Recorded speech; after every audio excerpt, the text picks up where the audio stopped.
बहुत समय पहले की बात है। एक विशाल और हरा भरा जंगल था जिसका नाम था सुगंधवन। उस जंगल का राजा था एक ताकतवर शेर जिसका नाम था सिंहेंद्र। कभी वह बहुत शक्तिशाली और तेज था। उसकी एक दहाड़ से पूरा जंगल कांप उठता था। लेकिन अब समय के साथ साथ वह बूढ़ा हो चुका था। सिंहेंद्र मन ही मन, आजकल मुझे बहुत थकान महसूस होती है। शरीर पहले जैसा मजबूत नहीं रहा। शायद अब मेरा बुढ़ापा आ गया है।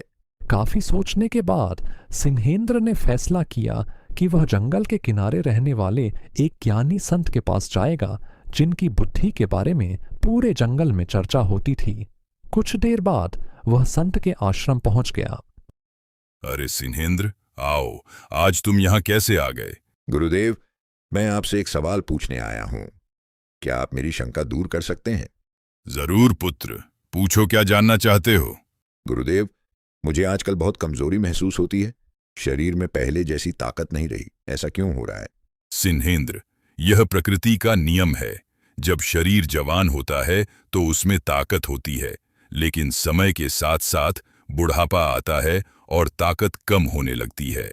तो क्या बुढ़ापे से बचने का कोई उपाय नहीं है? नहीं पुत्र, इस दुनिया में कोई भी बुढ़ापे और मृत्यु से नहीं बच सकता। एक दिन शरीर यहीं रह जाता है और आत्मा आगे की यात्रा पर निकल जाती है। सिन्हेंद्र चिंतित होकर, लेकिन गुरुदेव, मेरे बाद इस जंगल का क्या होगा? मैं इस जंगल का राजा हूं। मेरी प्रजा का क्या होगा? अगर तुम अपने जंगल से सच में प्रेम करते हो तो तुम्हें अपने जैसा बुद्धिमान और न्यायप्रिय उत्तराधिकारी चुनना होगा। वही तुम्हारे बाद इस जंगल को संभालेगा। संत की बात सुनकर सिंहेंद्र को रास्ता मिल गया। वह तुरंत जंगल की ओर लौट पड़ा। जंगल पहुंचकर वह सबसे पहले अपने पुराने मित्र गजराज हाथी के पास गया। महाराज सिन्हेंद्र की जय हो। आप यहाँ कैसे आए? गजराज, मुझे तुमसे एक महत्वपूर्ण सवाल पूछना है। आदेश दीजिए महाराज।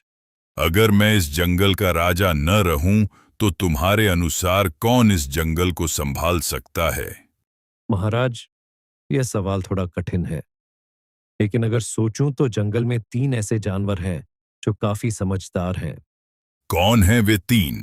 एक है चतुर्लोमी लोमड़ी, दूसरा है धूस्र भेड़िया और तीसरा है भोला गदाधर गधा। ठीक है गजराज, अब मैं समझ गया कि मुझे क्या करना है। इसके बाद गजराज एक एक करके उन तीनों जानवरों को खबर देने निकल पड़ा। सबसे पहले वह भेड़िए के पास पहुंचा। अरे गजराज भाई, आइए, आज बहुत दिनों बाद आए हैं। मैं तुम्हारे लिए एक बड़ी खबर लेकर आया हूं।